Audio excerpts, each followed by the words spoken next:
After my knee surgery, my caregiver seemed like a godsend. Her name was Brenda, and at 68 years old, laid up on my floral sofa with a knee the size of a prize-winning pumpkin, I thought she was the kindest soul I'd ever met. Then, small amounts of money started vanishing from the biscuit tin where I kept cash for groceries. She'd brush it off, blaming it on household expenses, her smile so sweet you could pour it on pancakes. It all came crashing down when a friend sent me Brenda's daughter's public Instagram story, a video of my caregiver on a luxury cruise ship, a champagne flute in her hand, tagged #BestMomEver. It was time-stamped the very same day she'd supposedly used a $5,000 cash withdrawal to stock my pantry. The pantry she claimed was now empty.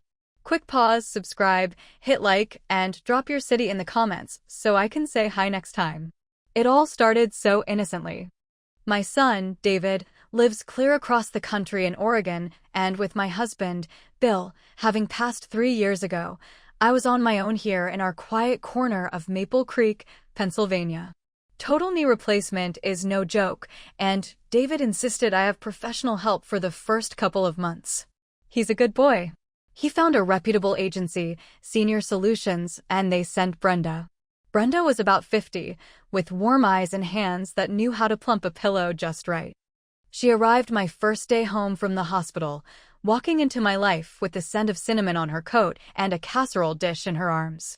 "Beef barley soup, Helen," she'd said, her voice like warm honey.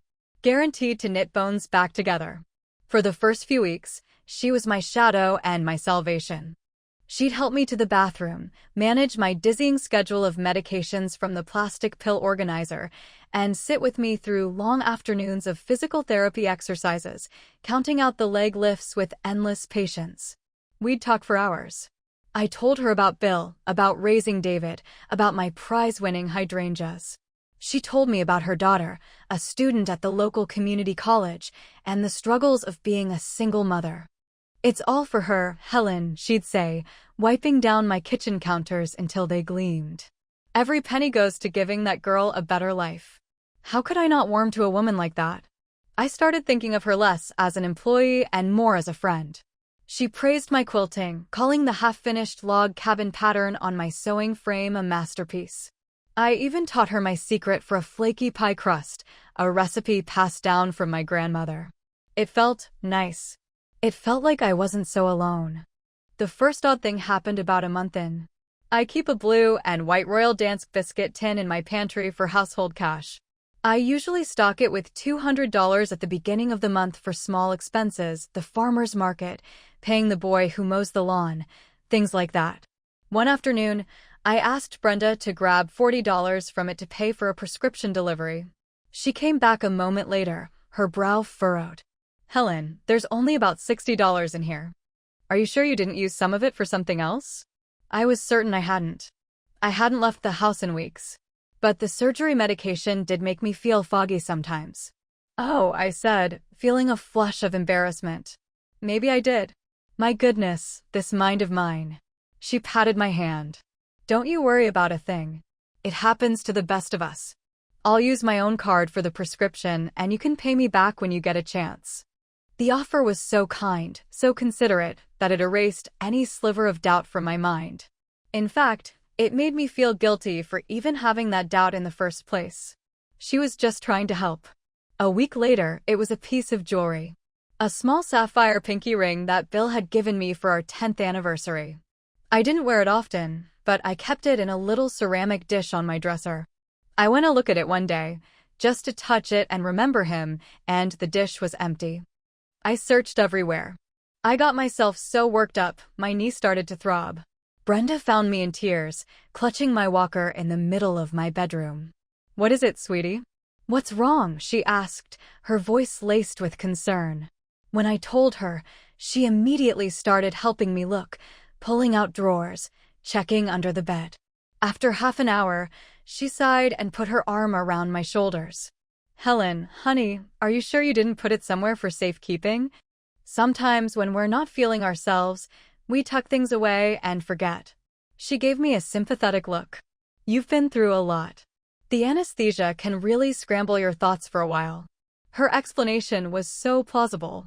It made a strange kind of sense. And again, that wave of shame washed over me.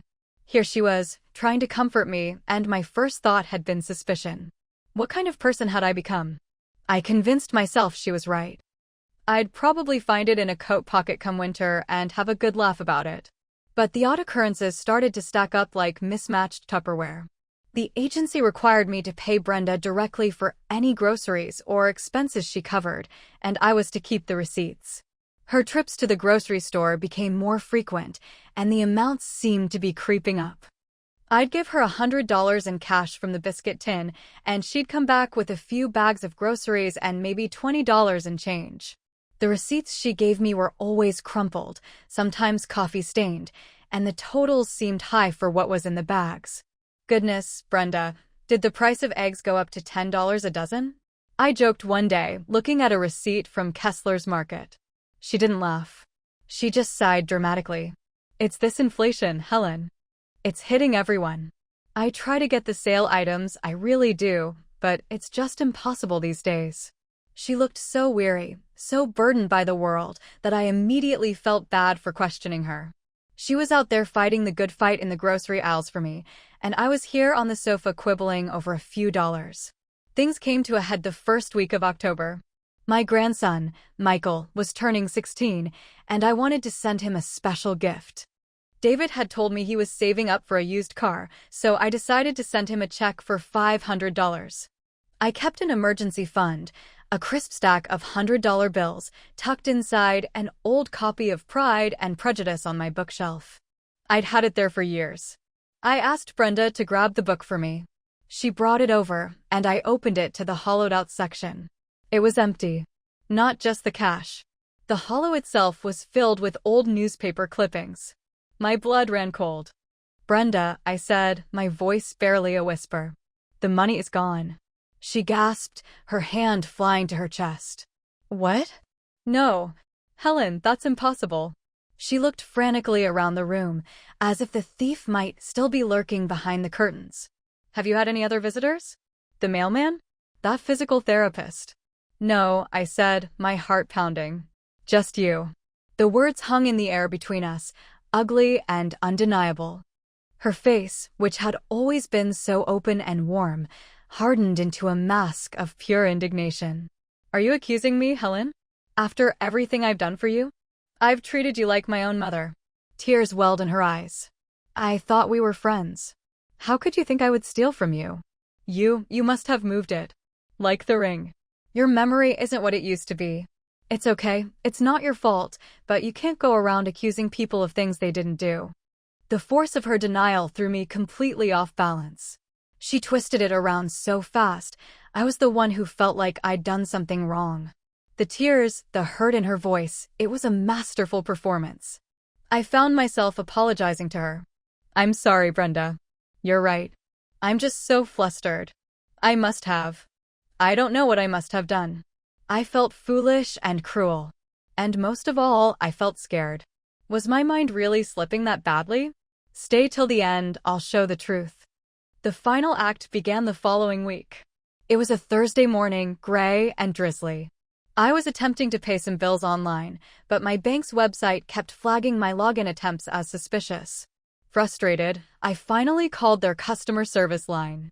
After a 20-minute hold listening to tinny classical music, a cheerful young man named Kyle answered. Good morning, Mrs. Gable, he said.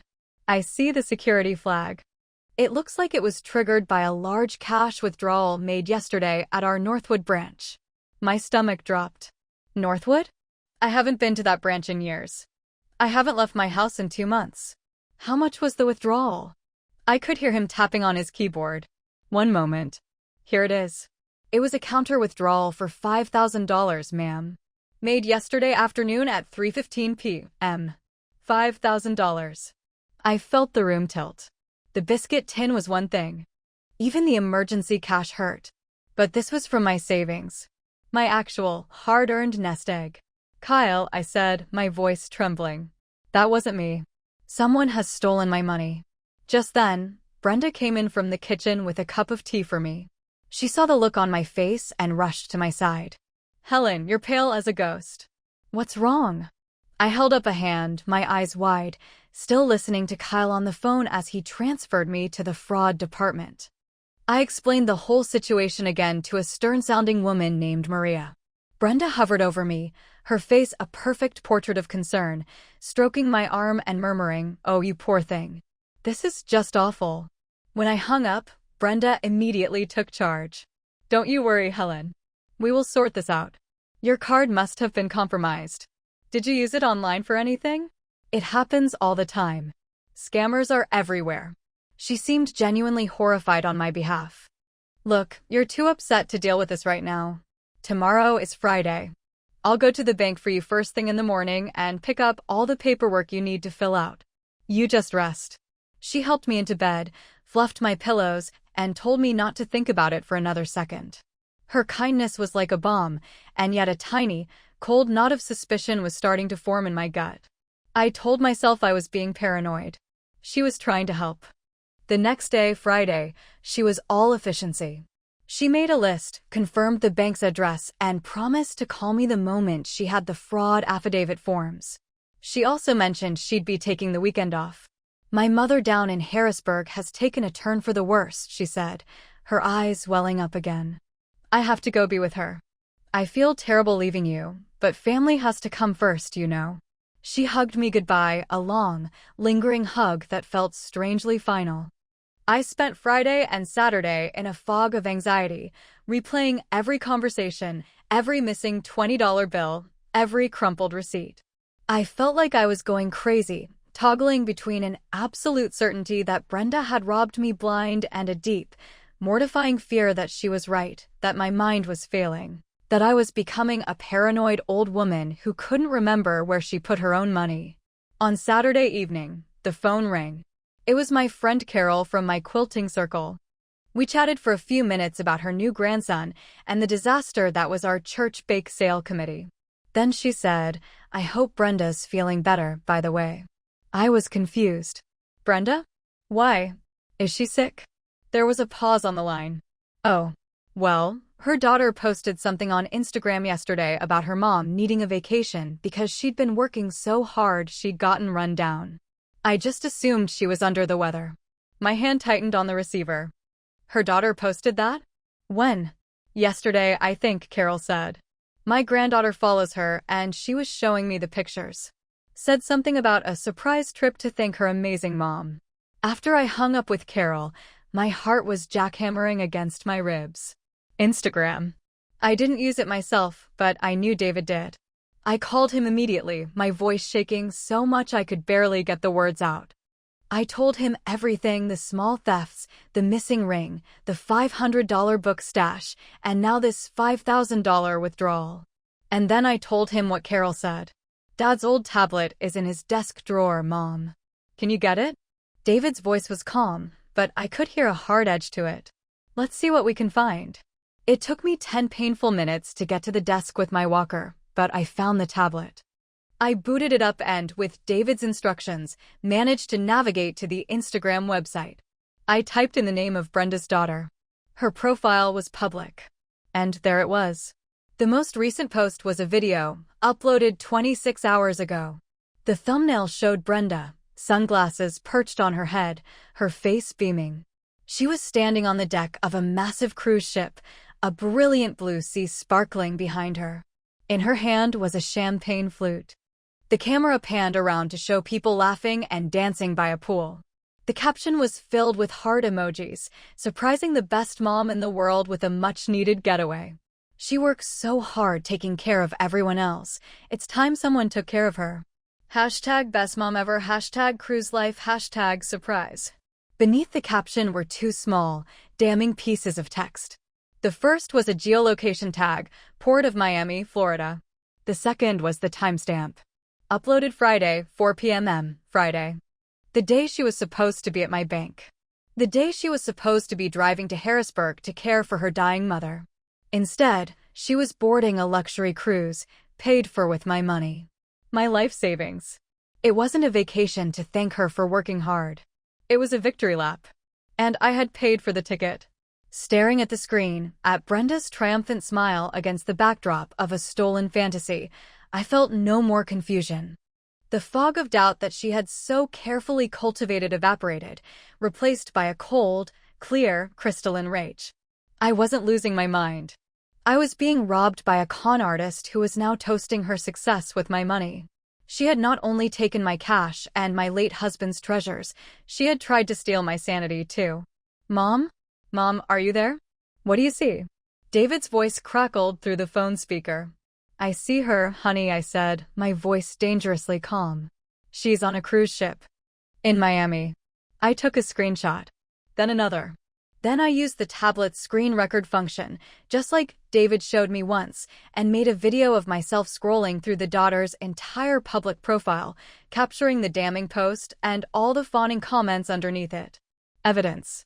Hard, digital, undeniable evidence. I'm booking a flight, David said, his voice tight with fury. I'll be there tomorrow. No, I said, and the certainty in my own voice surprised me. Don't do that. Not yet. She'll be back on Monday or Tuesday, full of stories about her poor, sick mother. I don't want to tip her off. I want to be ready for her. We stayed on the phone for another hour, making a plan. My first move had to be the bank.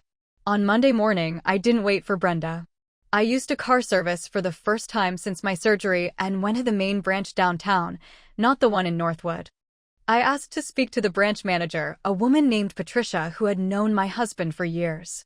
I sat in her quiet, glass-walled office and laid it all out.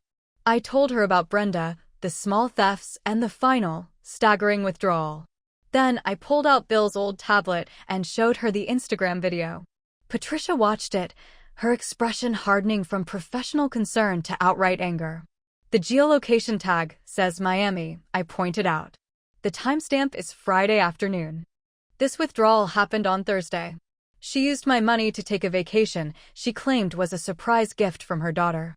Without a word, Patricia picked up her phone and made a call. This is Patricia Jennings at the main branch. I need the security footage and the physical withdrawal slip from the Northwood location, counter-transaction from this past Thursday, 3:15 p.m. The account holder is Helen Gable. Yes, it's a fraud investigation. Priority. Within 30 minutes, an encrypted file arrived in her email. She turned her monitor so I could see it. First, the withdrawal slip. The signature was a decent imitation of mine, but shaky, hesitant where mine was fluid. It was a forgery and not a great one. Then she played the video file. There was Brenda, standing at the teller window, looking around nervously. My debit card was in her hand. The teller, a young girl who looked barely out of her teens, was counting out stacks of $100 bills. A timestamp in the corner of the screen read Thursday, 3:15 and 47 seconds p.m. It was like watching a movie of my own betrayal. We've got her, Helen, Patricia said softly. The bank's fraud department will take this very seriously. We will, of course, reverse the fraudulent charge to your account immediately while our investigation proceeds. It was the first piece of good news I'd had in days. One piece of the puzzle was back in place. When I got home, emboldened and operating on pure adrenaline, I did something I should have done weeks ago. I went on a forensic hunt through my own house. Brenda had always been so tidy, so organized. I knew she kept a small canvas bag with her things in my laundry room. I told myself it wasn't snooping, it was a search for my stolen property. Tucked at the very bottom, beneath her spare cardigan and a romance novel, was a small, hinged tin box, the kind that expensive tea comes in. My hands trembled as I opened it. Inside wasn't tea. It was a collection of receipts, all paid in cash, from the last 2 months. There was a $70 charge from The Gilded Spoon, a fancy restaurant downtown. A $200 receipt from a boutique clothing store at the mall. A $150 receipt for a deluxe spa manicure and pedicure. It was all there, a diary of my money being spent on her luxuries. But the worst was underneath the receipts. 2 small, flimsy slips of paper. Pawn tickets. They were from a shop on the other side of town. The description on the first slip read, 14K gold men's cufflinks, sapphire inlay. Bill's cufflinks. The ones he wore at our wedding. The ones I thought I had lost forever. The grief and rage that hit me in that moment was so powerful it took my breath away. She hadn't just stolen my money, she had pawned a piece of my heart for pocket change. Keep watching, there will be justice. I carefully photographed every single receipt and both pawn tickets with my phone, then emailed the pictures to David and myself. I put everything back in the tin, back in the bag, exactly as I'd found it. She would never know I'd seen it. The next day, Tuesday, Brenda walked back into my life right on schedule, her face a perfect mask of weary sorrow. She carried a grocery bag that smelled of rotisserie chicken. "Oh, Helen," she sighed, putting the bag on the counter. "It was just awful. Mom is so weak. But she's a fighter." She looked at me, her eyes full of fake sympathy. "How are you? Did you manage all right on your own?" I have never been a good actress, but that day I deserved an award. I played the part of the frail, slightly confused old woman to perfection. I told her I was fine, that my friend Carol had checked on me. I didn't mention the bank, the cruise, the pawn tickets. I just let her talk. I let her spin her web of lies around us, nodding and making sympathetic noises while inside, a silent scream was building. She launched into a story about how the bank had given her the runaround, claiming she didn't have the authority to pick up fraud forms for me. "Bureaucracy, you know," she said with a dismissive wave of her hand. "I'll have to take you in person tomorrow. But don't you worry. We'll get that money back." That afternoon, while she was busy in the kitchen, I made 2 more phone calls. The first was to the non-emergency line of the Maple Creek Police Department. I explained the situation calmly and factually, and they agreed to send an officer to take a report the next day. The second was to the Pennsylvania Department of Aging to file a report with Adult Protective Services. I had a name, an agency, and now I had proof. The officer who arrived the next day was a kind, professional woman named Officer Miller. Brenda was out on one of her errands, probably visiting the spa or retrieving her pawned goods, so we could speak freely. I showed her everything, the bank statements, the tablet with the Instagram post queued up, the photos of the receipts, and the pawn tickets. She took copious notes, her expression growing more grim with each piece of evidence I provided. "This is a clear-cut case of financial elder abuse, Mrs. Gable," she said. "We will be opening a formal investigation." When Brenda got back, Officer Miller was gone. The trap was set. She had no idea that her world was about to come crashing down. The call came 2 days later from a detective. They had executed a search warrant and found the pawn tickets in her purse. They had interviewed her daughter, who, under pressure, tearfully admitted the cruise hadn't been a gift from her. Her mom had told her it was an anonymous bonus from a very grateful elderly client. The airline tickets had been purchased with a credit card that was paid off with a cash deposit made the same day as the $5,000 withdrawal from my account. The final piece of evidence I handed the police was a voicemail she left me after she'd been contacted by detectives. It was a minute-long tirade, a geyser of vitriol and panic. The sweet, caring mask was gone, replaced by the ugly, grasping reality of who she truly was. "How dare you ruin my life?" she shrieked into the phone. "You crazy old bat. You're just confused. I was helping you. I'll sue you for slander." It was the last I ever heard from her directly. Don't click away, she'll get what's coming. The legal system doesn't move at the speed of television, I'll tell you that. It took months. There were depositions, meetings with the assistant district attorney, and endless paperwork. But with the mountain of evidence against her, Brenda didn't have a leg to stand on. Her lawyer saw the writing on the wall. Facing charges of theft by unlawful taking, forgery, and financial elder abuse, a felony in Pennsylvania, she accepted a plea deal. She was sentenced to 5 years of probation, community service, and, most importantly, was ordered to pay full restitution. The bank had already credited my $5,000 back. The court order covered the rest, the cash from the biscuit tin and the book, and the value of my husband's cufflinks, which, thankfully, were recovered from the pawn shop before they could be sold. The restitution is being garnished from her wages, whatever they may be now. She will never again be able to work as a licensed caregiver in this state. Her name is on a registry. She is done. There will be no more victims like me. My son, David, flew in for the final court date. Seeing Brenda in that courtroom, looking small and stripped of all her fake charm, didn't bring me the satisfaction I thought it would. It just made me feel tired and a little sad. Not for her, but for the person I was when I still believed in her kindness. But that sadness has faded. What has replaced it is a kind of quiet strength I didn't know I had. This experience, as awful as it was, taught me something crucial. My mind isn't slipping. My memory is fine. My instincts, the ones that felt that tiny prickle of doubt early on, were spot on. I just needed to learn to trust them again. I have new systems in place now. David helped me set up text alerts on my bank accounts for any transaction over $50. I use a specific prepaid debit card for household expenses. My friends, my real friends like Carol, have rallied around me. We check on each other. We talk. The quilting circle has become my fortress of solitude. Sometimes, when I'm watering my hydrangeas or pulling a pie from the oven, I think about Brenda. I hope she understands the depth of her betrayal, but I doubt it. For people like her, I suspect it's always someone else's fault. But that's her burden to carry, not mine. My burden is lifted.